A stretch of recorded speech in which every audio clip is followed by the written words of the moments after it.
Hi guys, welcome to this new video. Today we'll be doing a Leetcode daily question, pass the pillow 2582. This is 6th of July and this question is tagged as easy.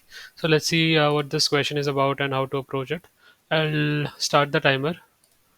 Alright, so there are n people standing in a line labeled from 1 to n. 1 to n, okay. The first person is holding a pillow. Every second the pillow gets passed to the next person. Once it reaches the end, it comes back, alright. So they pass it to the n minus one.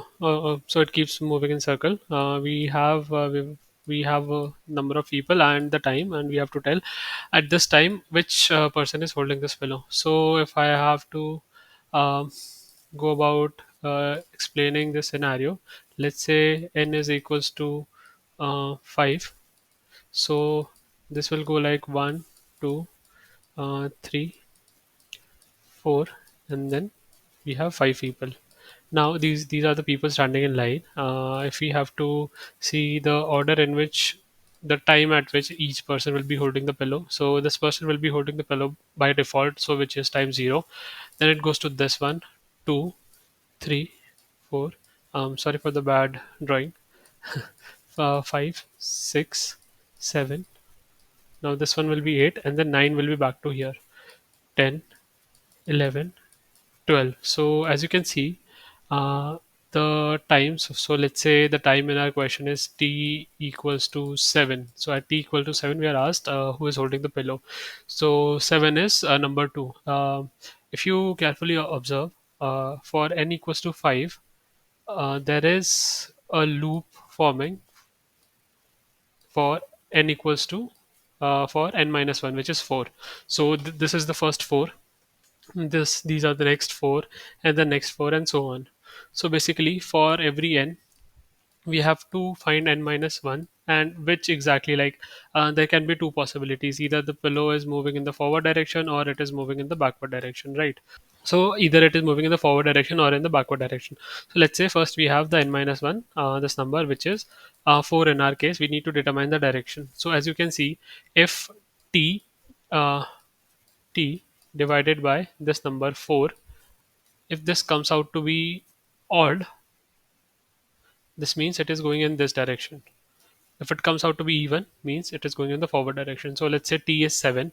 7 by 4 is, we'll take the divisor, not the remainder or anything. So t 7 divided by 4 is 1. 1 is odd. Odd means it is moving in the backward direction, right? So this is odd and this one is even. So forward is even, backward is odd. This was determined on the basis of t divided by n minus 1. Okay, so now we have the direction as well.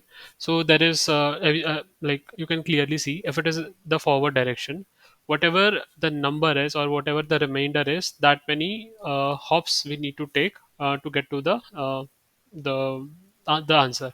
If it is a backward direction, then we'll need to do n minus the remainder. So for this case, let's say we have t equal to 7. So we have, firstly we'll have t divided by n minus 1. So this would come out to be 7 by 4, which is 1, and remainder would be 3. Correct. So 1, this is odd, uh, which means the direction is backward. Correct. So for backward direction, we have remainder is 3. So from the end, we have to do 3 hops. So let's say this is the end. We will do 3 hops. So from 5 will go to 4, 1, 2, and 3 hop. We get 2, and t equal to 7 is at 2 only. But we don't want to move from the back. We want to move from the front. So what we'll do is we'll do the number of hops needed from the front, and that would be n minus r. Right. So this would be 5 minus 3 equals to 2. So 2 hops from the front. Um, we'll also have to n minus r minus 1 will have to do. So this will give us 1. So first number from the beginning, which is 2. So we'll do one hop, we'll get 2. So the starting number plus that number will get this. So this is the case if the divisor is odd. In case the divisor is even, so let's say the divisor is even, meaning the direction is, let me draw this. Okay, so meaning the direction is forward. So if the direction is forward, we'll get a remainder. So let's say remainder is 3 again, and the direction is forward. So let's say my t was 3 only. Okay, so 3 by 4, I'll get remainder, sorry, a divisor would be 0 and remainder would be 3. Correct. So 0 is even, and we'll have to move 3 places ahead.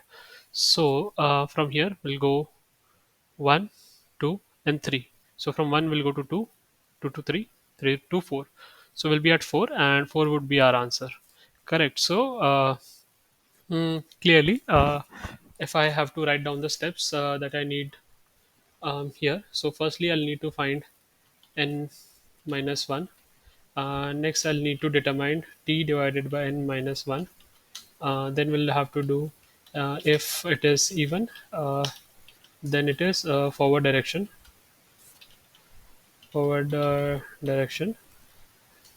Okay. uh, Add remainder to 1, which is the start. Mm, if odd, then means backward direction. So in that case, we'll add n minus remainder minus 1 to 1, which is again the start. So let's try coding this. I'll be coding this in Java. So yeah, firstly we'll have uh, we have the time. Let's just simply do, I'll do it in simple terms. So let's say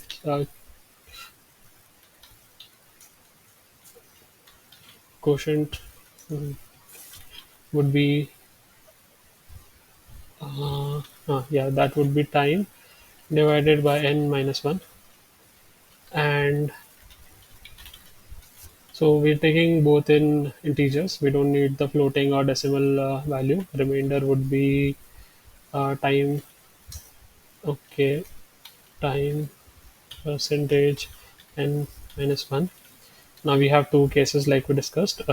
If my quotient uh, mm, is even, meaning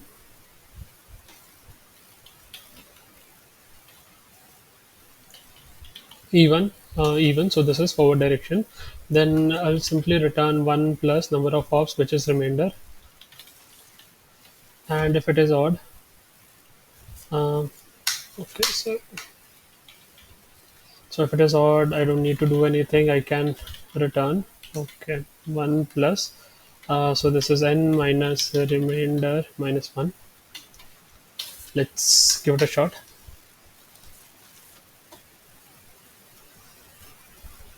What did I miss? Yeah.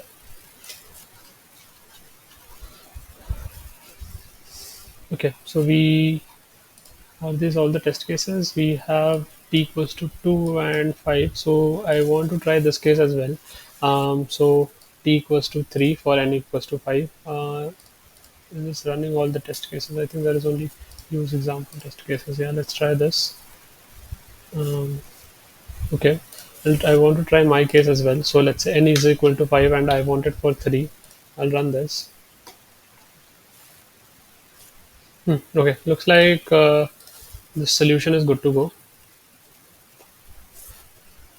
Cool.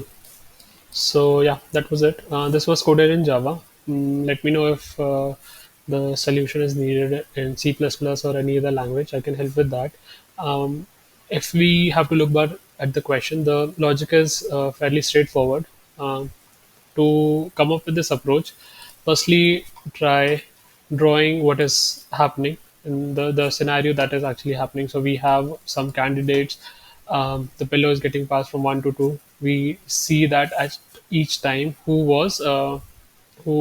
had the pillow at every particular moment of time, and then we try to find a pattern in that. So in this case, we saw that there was a pattern forming with n minus one. The like for four, the first had four, then the next four, then the next four, and the direction was getting reversed. So once you start seeing the pattern, then you can start. You can, um, code it. And I would suggest in the beginning you write down the steps that you need to do. This would help you to have a clear path of how to move forward. In case anything goes wrong in the code, let's say during submission, something, some of the test cases didn't run. In that case, we can see where my logic went wrong. Is it a logical mistake or is it a syntax mistake? So that can be taken care of if we have the logic very clear to us. All right. Thanks a lot. See you in the next video. Goodbye.